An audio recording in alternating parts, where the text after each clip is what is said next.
El ser que es el ser, la unidad absoluta, la incapacidad subjetiva del cognoscente, la incapacidad subjetiva de la persona, del cognoscente, del que sabe, objetiva en Dios, de separar entre ambos. No se puede separar, porque es el ser que es el ser, ya que se trata de una totalidad indiscernible, que no se puede separar de nada. Por eso tanto marcamos el tema que Dios no divide en nada, y obvio que todos entienden que Dios no tiene ni cuerpo ni forma, no todos lo entienden, pero hay que explicarlo bien. Pero después también decimos que no tiene atributos porque propios, porque eso describiría o hablaría de partes espirituales, y Dios no tiene partes espirituales, es único, es indescriptible. Ya que se trata de una totalidad indiscernible en elementos, incapacidad de pluralidad. No existe pluralidad posible en él, es único, que en última instancia representaría imperfección. La pluralidad, ¿por qué representaría imperfección? Porque sería la creación, ¿no? O sea, no el ser máximo, que es Dios, en eso, imperfección. O sea, que le falta, o que está en potencia, o que puede cambiar, y Dios no es así. Todo en este mundo está dependiente, puede cambiar, puede ser así. Entonces, a eso se define no perfección. La perfección es lo que es sí y solo sí. Y siempre es así. El único Dios. Esto está en la primera parte del Guía de los Perplejos, en el capítulo 63. Veamos algo muy profundo, pero que ya haya entendido. Voy a ver una frase más. De esta primera etapa reflexiva, de esta primera etapa, que estamos hablando de Dios, reflexiva para entender, para depurar a Dios, depurarlo, voy tamizando, voy limpiando de todas ideas a Dios, de todos los atributos que no son más que fantasías. Porque si yo pensé que ese atributo propio estaba en Dios, es una fantasía. Porque si entiendo a Dios verdadero, Él no tiene eso, porque si tiene eso es un agregado, que lo voy depurando, voy sacando.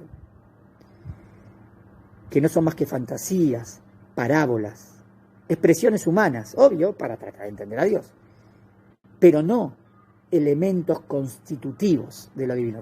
Expresiones humanas, pero no elementos que constituyen a la divinidad. ¿Por qué? Porque la palabra que utilizo es una palabra para tratar de entender, pero nunca capto lo que el Dios es. Para Maimónides, pero no elementos constitutivos de lo divino. Entonces, después de esto, pasa Maimónides a analizar diversos momentos de antropomorfismo expresivo en la Biblia. Maimónides empieza a analizar, ya que me explicó todo esto y entendí que Dios es único, Dios no tiene ni cuerpo ni forma, Dios no tiene partes, no hay atributos propios de Dios. Eso habla de Dios es único. Esto habla sobre... Entonces, bueno, pero tenés frases antropomórficas que le dan a Dios como forma en los versículos. Entonces hay que explicarlos a momentos de antropomorfismo expresivo en la Biblia. ¿Está bien?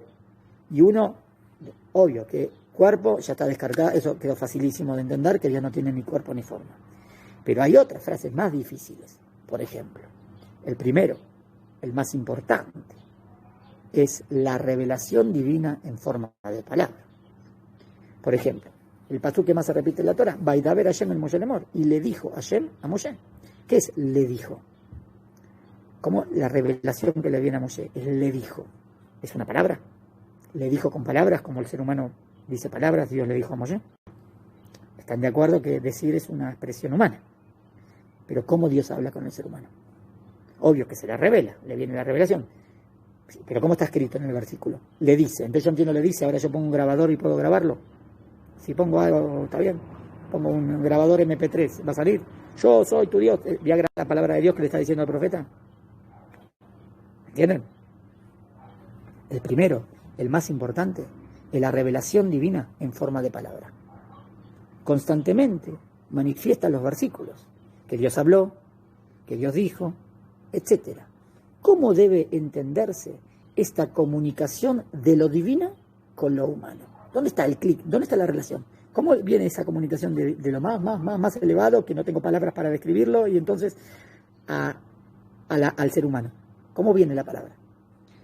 Hemos de entender que se trata realmente de un decir, de un hablar, de un transmitir mensaje en un lenguaje, en lenguaje. O sea, le habló en hebreo, o le habló en español, le habló en inglés, hoy te voy a decir, le habló en hebreo. Entonces, lo que le vino a Moshe, cuando le dijo, Moshe, levántate, toma la vara. Entonces le dijo, Moshe, levanta, toma la vara, en palabras, así le habla.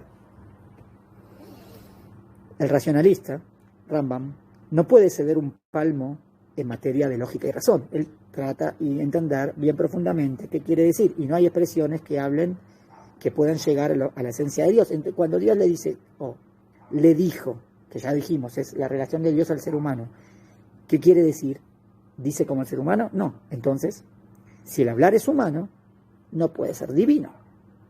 ¿Cómo entender, no obstante, la mayor parte de la Biblia, la mayor parte del Tanaj, que insiste en describir esta comunicación? Todo el tiempo habla de que le viene la palabra de Hashem al profeta. Todo el tiempo. Eso es la palabra de Hashem.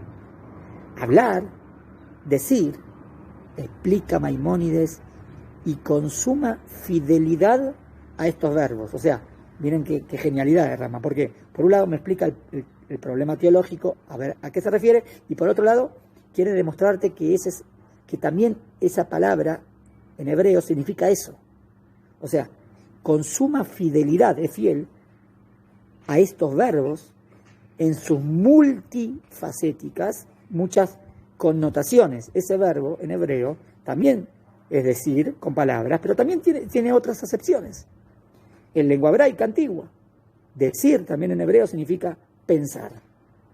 Decir en hebreo también significa querer. ¡Wow! Por ejemplo, una persona, ¿no? Y se dijo a sí mismo. Y se dijo a sí mismo. Si yo digo, y esa parte estoy escribiendo, y estoy escribiendo un libro. Y Jorge se dijo a sí mismo. Cuando digo Jorge se dijo a sí mismo, significa, si yo le vería a Jorge, vería que Jorge está hablando. ¿Se está hablando a sí mismo? No. ¿Qué es se dijo a sí mismo? Está pensando. Y Jorge se dijo a sí mismo. Está pensando. Pero dijo es sacarlo con los labios. No. También en español, se dijo a sí mismo es pensar. Eso es lo que quiero decir. También en hebreo, decir a veces es pensar. ¿Entienden? Y también decir, también es querer. A veces decir es, y dijo Dios que sea la luz, y fue la luz. Y dijo Dios que sea la luz, y fue la luz. ¿Qué fue la luz? ¿Qué creó la luz? ¿Qué dijo? Y dijo Dios que sea la luz. Salió la palabra de Dios, que sea la luz. ¿Y a quién se la dijo? Si no hay ningún profeta para que la capte tampoco. No, y dijo Dios que sea y dijo Dios que sea la luz y Dios quiere que sea la luz. Y fue la luz. Y Dios quiere que sea la luz. Está la voluntad de Dios y fue, que es lo que pasa. Ahora aparece la luz en el mundo. Entonces, decir puede ser pensar y también puede ser querer. Ahí va. Equivale a pensar, equivale a querer. En consecuencia, el profeta, el que recibe el mensaje divino en la nomenclatura popular, es quien, dice Rambam, accede a ese pensamiento. Entonces, ¿qué quiere decir? Y Dios le dijo a Moshe, es que el profeta accede, llega a ese pensamiento, o llega a esa voluntad, porque dijimos que es decir o querer, la percibe, miren qué lindo, como si la estuviera oyendo, por eso se dice, y le dijo, porque como que lo estoy oyendo, pero me lo está diciendo con palabras, no. El profeta está entrando como en ese pensamiento de Hashem.